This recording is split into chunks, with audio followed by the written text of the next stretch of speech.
Secrets of Plant Biology, Episode 7, The Canopy as an Energy System.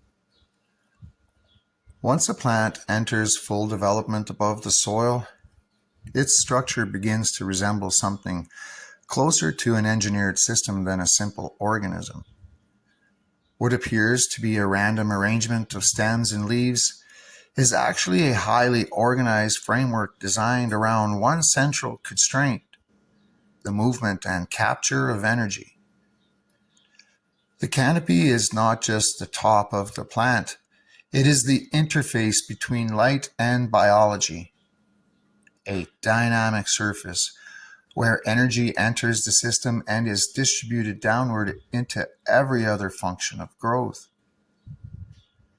Every leaf, every branch, every angle of positioning is part of an ongoing negotiation between light capture, airflow, and internal resource efficiency.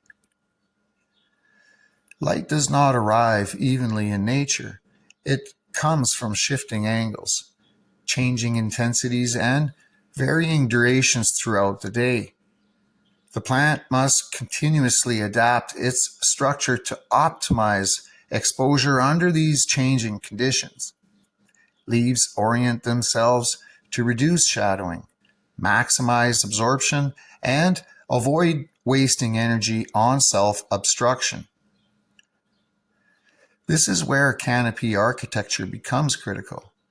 A well-structured canopy is not defined by size alone, but by how efficiently it organizes space.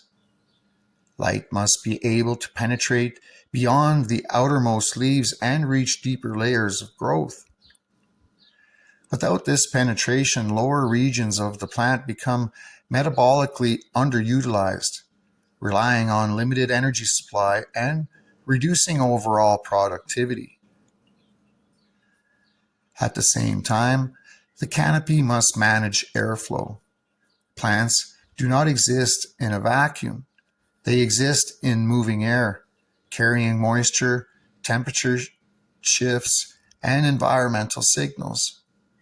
If airflow becomes restricted, humidity can build in stagnant pockets, increasing the risk of microbial imbalance and structural stress.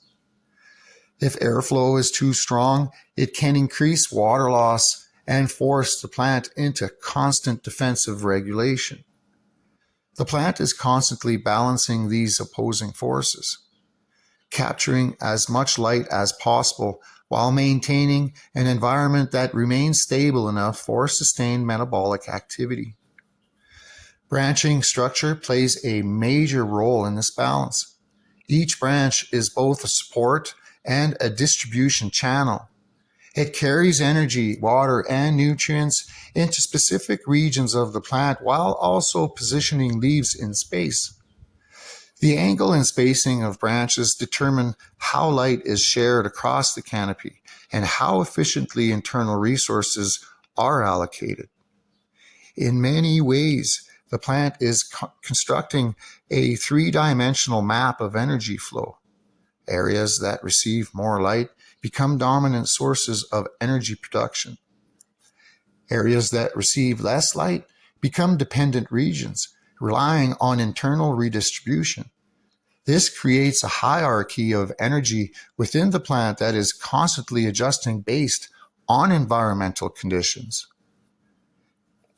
Cannabis expresses this dynamic clearly because of its strong response to light and structural conditions. If upper canopy regions become too dense, lower regions may receive insufficient light, reducing their contribution to overall productivity. If the structure is too sparse, energy capture may be inefficient, leaving potential growth unused. The ideal canopy is not maximal, it is balanced internally. This balance is regulated throughout hormonal signaling that responds to both light exposure and structural feedback. Growth hormones shift depending on where energy is most needed. Leaves that receive strong light contribute more directly to energy production, while shaded leaves gradually reduce their metabolic contribution over time. This redistribution is not static. It changes continuously as the plant grows, as light angles shift throughout the day, and as structures form. The canopy is never finished. It is always adjusting. One of the most important but often overlooked aspects of canopy development is self-shading. As plants grow, they inevitably create their own shadows. This is not necessarily a flaw.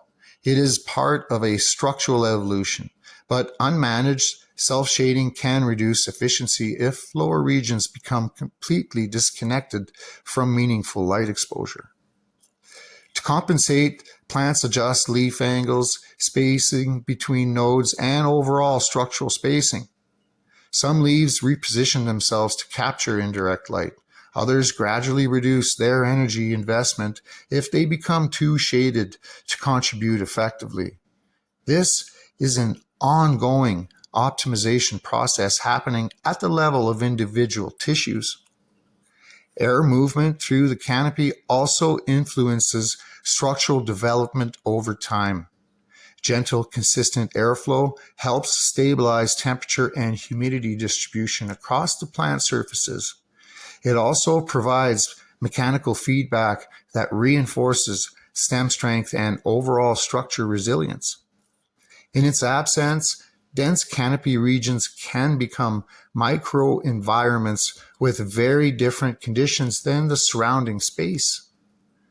This creates a second layer of internal variation within the plant, not just energy differences, but environmental differences within the same organism.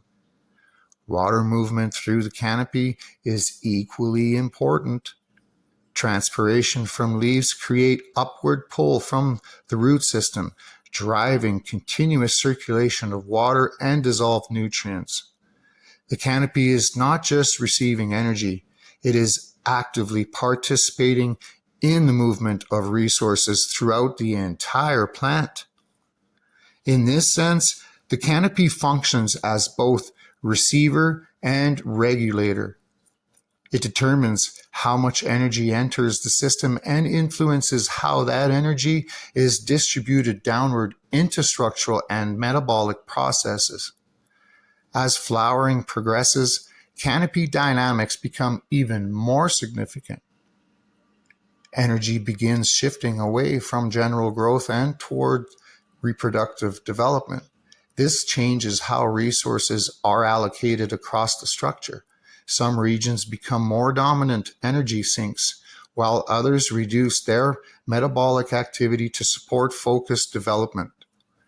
The shape of the canopy directly influences how effectively this transition occurs.